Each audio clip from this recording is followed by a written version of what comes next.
አይደል? ስለዚህ ያገኘኸው ልጅነት ነው ደግሞ ያገኘኸው። እንዴት? ይሄው እዚህ ጋር ልጅነትን አግኝቻለሁ ብለኛል። ያገኘኸው ልጅነት ነው ደግሞ ያገኘኸው በጥምቀት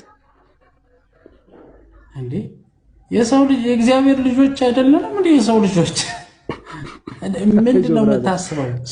በጥምቀት አሁን ደግሞ ያን ልጅነት ነው ወይ ያገኘኸው? ብራዘር አይዞህ የትም አትሄድ።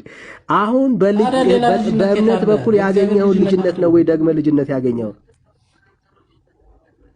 እና ታዲያ በእምነት በኩል ያገኘሁት ልጅነት ነው እንጂ ሌላ ልጅነት ምን አገኛለሁ?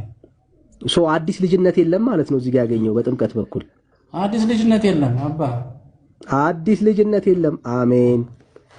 እሺ አዲስ የዘላለም ሕይወት ነው ያገኘው በጥምቀት በኩል።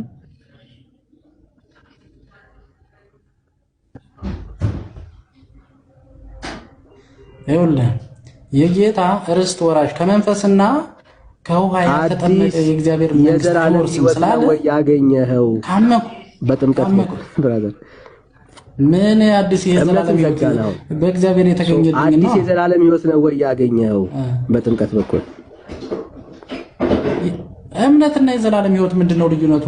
አልገባኝም። አሁን እኮ ቋንቋችን በእምነት በኩል አሁን በጥምቀት በኩል አዲስ የዘላለም ሕይወት ነው ወይ ያገኘኸው? እንዴት የዘላለም ሕይወት ማለት ምን ማለት ነው? እስቲ ንገረኝ። ጠፋበት። የዘላለም ሕይወት ራሱ ምን ማለት እንደሆነ ጠፋበት። ብራዘር ሳያውቀው ነው ቅድም በጥምቀት በኩል የዘላለም ሕይወት አግኝቻለሁ ያለኝ ማለት ነው። ቆይ ልንገርህ። ይኸውልህ ጥምቀት ማለት እኮ የእግዚአብሔርን መንግስት መውረስ ነው አይደል እንዴ? ነው አይደለም? በሌላ ቋንቋ ጥምቀት ማለት የእግዚአብሔርን መንግስት ነው መውረስ አይደል? ወራሽ አድርጎኛል። በጥምቀት ምን ማለት ነው?